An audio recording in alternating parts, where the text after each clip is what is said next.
Celjski kriminalisti o razlogih za družinsko tragedijo v Dravogradu. V Podčetrtku uspešno izpeljali 7. festival vina in čokolade. 90 let Ferenca Benčika Ferija. Rogaška že po 2 tekmah prek Šenčurja v polfinale državnega prvenstva. Spoštovane gledalke, cenjeni gledalci, lepo pozdravljeni v dogodkih dneva na televiziji Celje. Na policijski upravi Celje so na novinarski konferenci predstavili prve rezultate preiskave družinske tragedije, ki se je minuli konec tedna zgodila v Dravogradu. 38-letni nekdanji nogometaš Robert Pevec je napadel in umoril 5 let mlajšo bivšo partnerico. Mati 2 mladoletnih otrok so pripeljali v bolnišnico, kjer je žal podlegla poškodbam.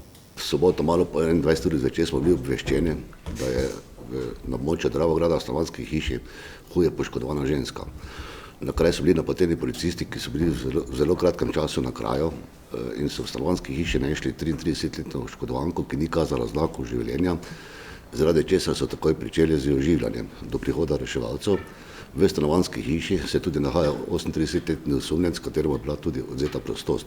Z ogledom kraja dejanja in zbiranjem obvestil je bilo ugotovljeno, da je osumljeni pred storitvijo kaznivega dejanja, neverjetno z original ključem si odklenil vhodna vrata, vstopil v stanovanjsko hišo in napadel oškodovanko ter z uporabo fizične sile tako hudo telesno poškodoval, da je naslednji dan podlegla poškodbam v slovenjgraški bolnišnici.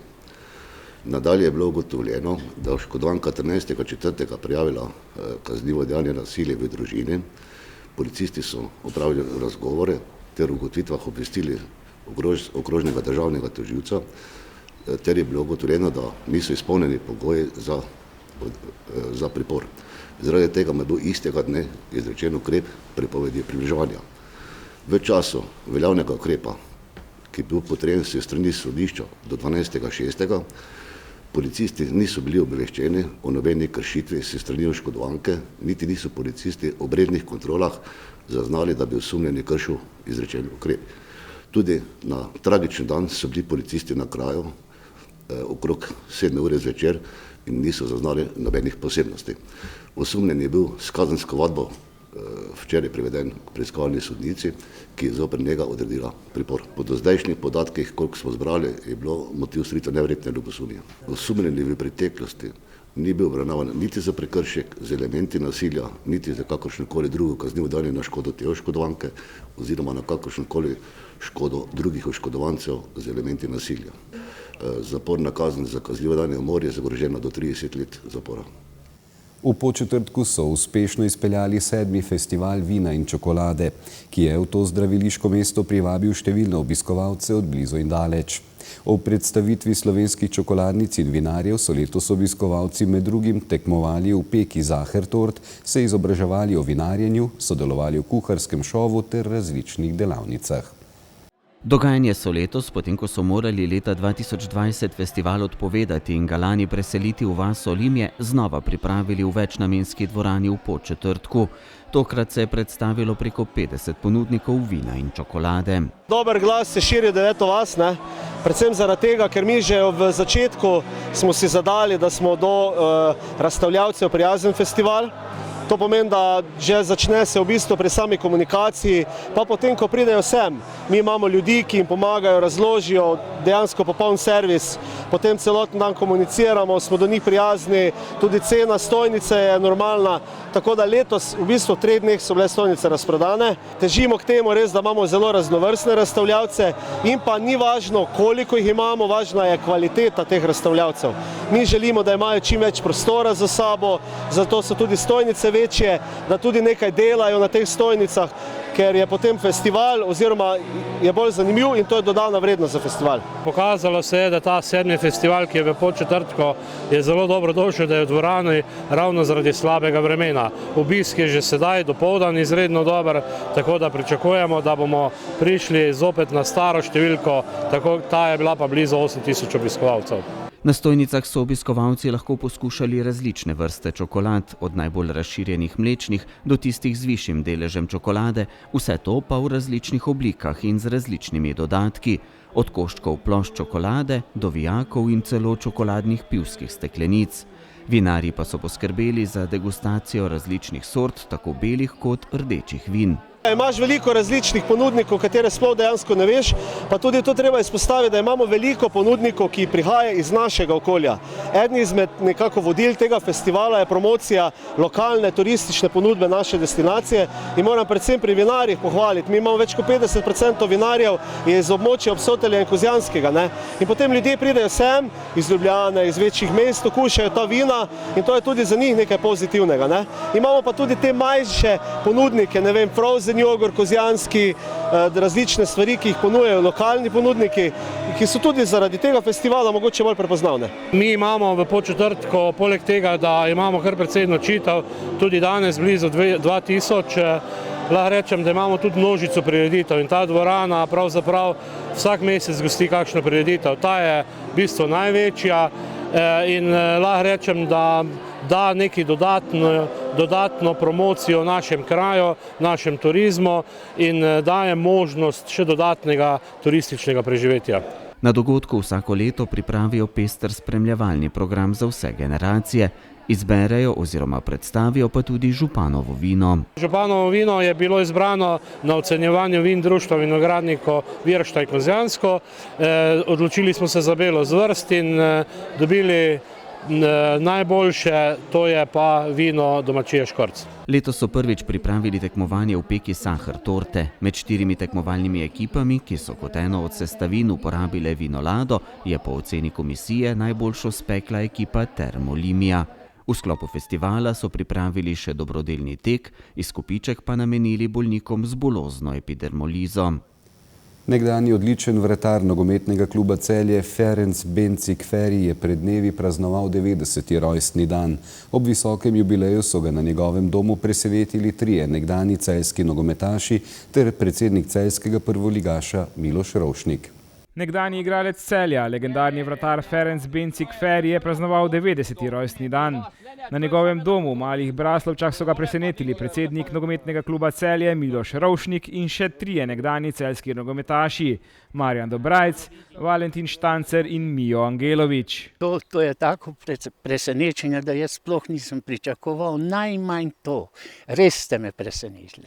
Zdaj, po tolkem času jaz jih namreč nisem videl.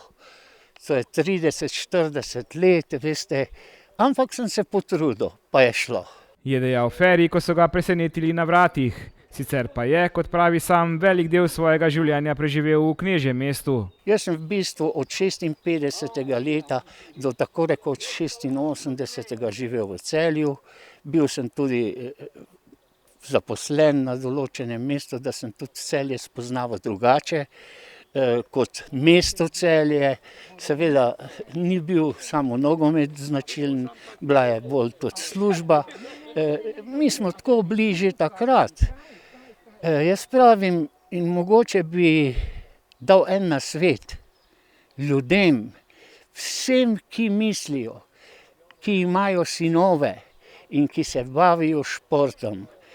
Le mislim, da bi dobro bilo, da bi zraven športa še imel neko kariero. V mislih je imel predvsem številne poškodbe, ki lahko športniku kaj hitro prav vse obrnejo na glavo. In kako gleda sam na nogomet takrat in danes, se je ta zelo spremenil? Ja, zelo, dosti razlike je. Mogoče to, kaj bom rekel, ne bi smel, ampak bom pa vseeno rekel. Že zdaj pred 10-11 letih mladi fantje, ki so res sposobni, talenti, začnejo mogoče pri tej stvari, da se plačuje nekaj, da se jim da boniteta. Jaz zmeraj pravim tako, če je nekdo rojen za športnika in da hoče biti športnik, tisti ne rabi nič, nobene stimulacije, nič ne rabi. On sam hoče biti to in če on hoče biti to, bo. Sicer pa so vsi skupaj obujali spomine na čas preživeti na takratnem nogometnem igrišču. Vsak seveda v svojem časovnem obdobju. Vesel sem pa, da smo, mislim, da smo tule mi 3 stari igralci, Dobrajc, Štancer, da smo se zmenili, da gremo obiskat in bi se rad tudi zahvalil predsedniku kluba Rošniku Milošu, da nam je tole omogočil, da nam je eno tako lepo skromno darilo smo enemu legendi celjskega in slovenskega in jugoslovanskega nogometa. Presenečenje je dokaz, da nogometni klub Celje ne skrbi samo za mlade, ampak se spomni tudi tistih, ki so nekoč krojili celjski nogomet. Po mojem mnenju in vesel sem, da tudi vsi v klubu enako razmišljajo, je, kot vidimo tudi pri uglednih klubih v svetu, je tako, da je potrebno spoštovati zgodovino, se od nje tudi kaj naučiti in na osnovi tega to prenašati v naslednje generacije. To pomeni, da se okrog kluba naredi potem tudi eno občinstvo in tudi v prihodnje bomo v tej smeri skrbeli, da bomo povezovali prejšnje in sedanje in bodoče generacije.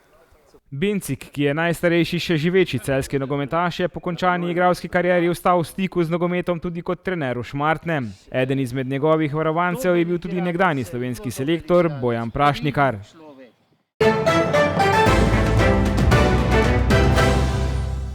Rogaška in Olimpija sta prva polfinalista košarkarskega državnega prvenstva. Olimpija je v četrtfinalni seriji z 2:0 premagala Krko, Rogaška pa je bila prav tako z 2:0 boljša od Šenčurja Gorenjske gradbene družbe. Šenčur je ligo za prvaka končal na visokem drugem mestu in je v četrtfinalni seriji veljal za absolutnega favorita. Slatinčani so po zmagi v Šenčurju izkoristili že prvo zaključno žogico. Pred svojimi navijači so slavili 87-72, a do zmage prišli teže, kot kaže končni izid. Pred zadnjo četrtino so imeli gostje točko prednosti, na začetku zadnjega kvartala pa so gostitelji v 4 napadih 4krat zapored zadeli za 3 točke. 3krat zapored je bil uspešen ameriški branilec Smith. Trener mi je naročil, da moram kljub zgrešenim metom v prvem polčasu nadaljevati z meti. Zelo mi zaupa. Slatinčani so bili izjemno razpoloženi pri metu za 3 točke, saj so zadeli kar 13 trojk. Veliko uspešnejši od Šenčurja so bili tudi v skoku pod obema obročema. Tekma je bila težka. Na srečo smo imeli izdatno podporo domačega občinstva. Tudi v polfinalu imamo svoje cilje. Najprej bi se zahvalil občinstvu, ki nas je resnično podprlo kot v stare dobre čase pred korono. Potem bi še povedal to, da odkar se igra v tem formatu, je samo Helios izločil Olimpijo v letu, ko smo mi igrali finale, torej 2krat za točko, in mi smo druga ekipa, ki je uspela iz lige za obstanek priti v polfinale. Jasno je, da ta ekipa, ki je danes prišla na igrišče, ne sodi v ligo za obstanek, ampak pač Rogaška je imela 2 zmage, 7 porazov v prvem delu, številne igralce, ki so samo gledali in nič trenirali, tako da nič presenetljivo, mi smo zelo zadovoljni. Jaz osebno menim, da ta in prejšnja sezona so moje najboljše sezone, saj smo z spremenjenim proračunom delali in z neizkušenimi igralci, tako da sem zelo zadovoljen. Pa ne bi jaz bil jaz, če ne bi zdaj razmišljal o tem, zakaj je Olimpija morala biti 6., zakaj ni bila 5. Ampak to je pač tako, kot je. Poglejmo iz pozitivnega zornega kota. Mogoče bomo še tribune za koši potegnili ven, napolnili Dubrovnik, ko bo prišla Olimpija. Če se vrnem na tekmo, poškodba Bratuša v prvi minuti, Armstronga, ki ne igra in ne trenira že 3 tedne, je rezultiralo razmišljanjem, da bo tekma izjemno težka, oziroma da bo morala imeti nekaj sreče na koncu, dati neki nori koš, predvsem zato, ker Šenčur je stara izkušena ekipa, ima nekaj mlajših igralcev, ki nimajo neke posebne vloge in v zadnji četrtini ne morejo slediti našem tempu. Jaz pa nisem tokrat imel razen Šona in Vujačiča nekega arsenala, močnik je odigral svoje dobro. Kljub temu, da smo bili na kisiku, smo potegnili in mislim, da je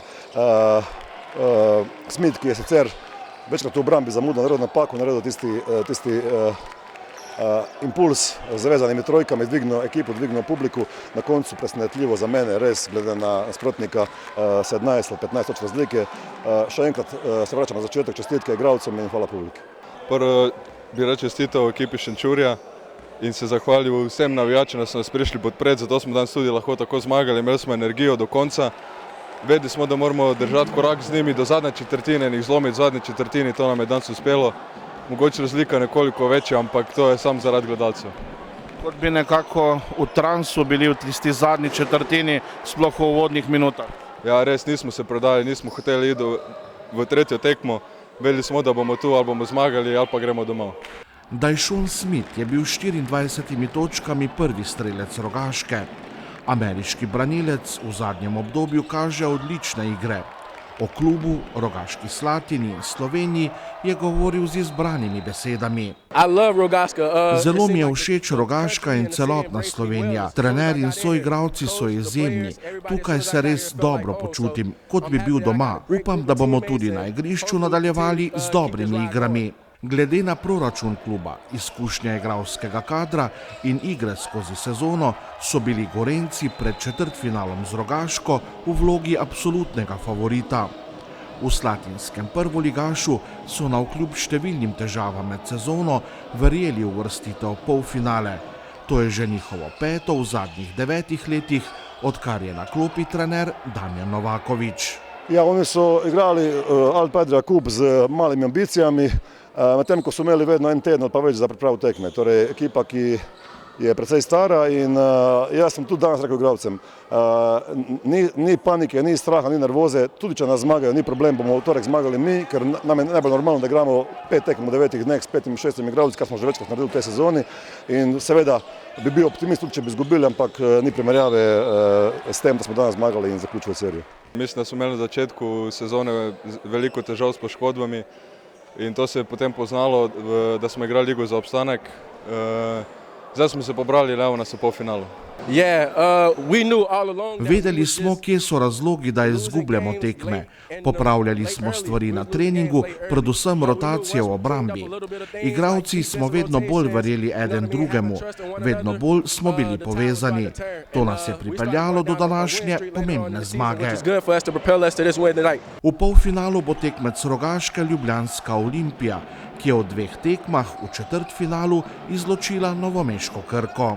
Termina točno ne vem, mislim, da 14. igramo v Ljubljani in potem 18. v Rogaški, glede na njihov razpored polfinalne serije s Crveno zvezdo, upam, da ne bodo preveč hudi in da bomo imeli priliko, da odigramo neko tekmo, ki bo zadovoljila publiko vsaj tu v Rogaški.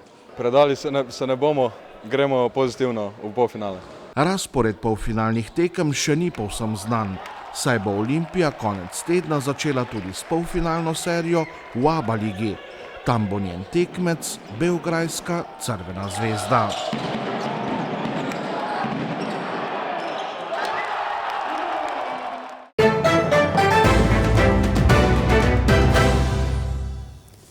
Jutri bo pretežno jasno, zapihal bo jugozahodni veter. Najnižje jutranje temperature bodo od 6 do 13, najvišje dnevne od 22 do 27 stopinj. V četrtek bo sončno, pihal bo jugozahodni veter. V petek bo na Primorskem sončno in večinoma suho, drugod pa spremenljivo oblačno s krevnimi padavinami, deloma plohami in nevihtami. Spremljali ste dogodke dneva na televiziji Celje. Hvala lepa za vašo pozornost. V našo družbo znova vabljeni jutri. Do takrat pa lep pozdrav in srečno.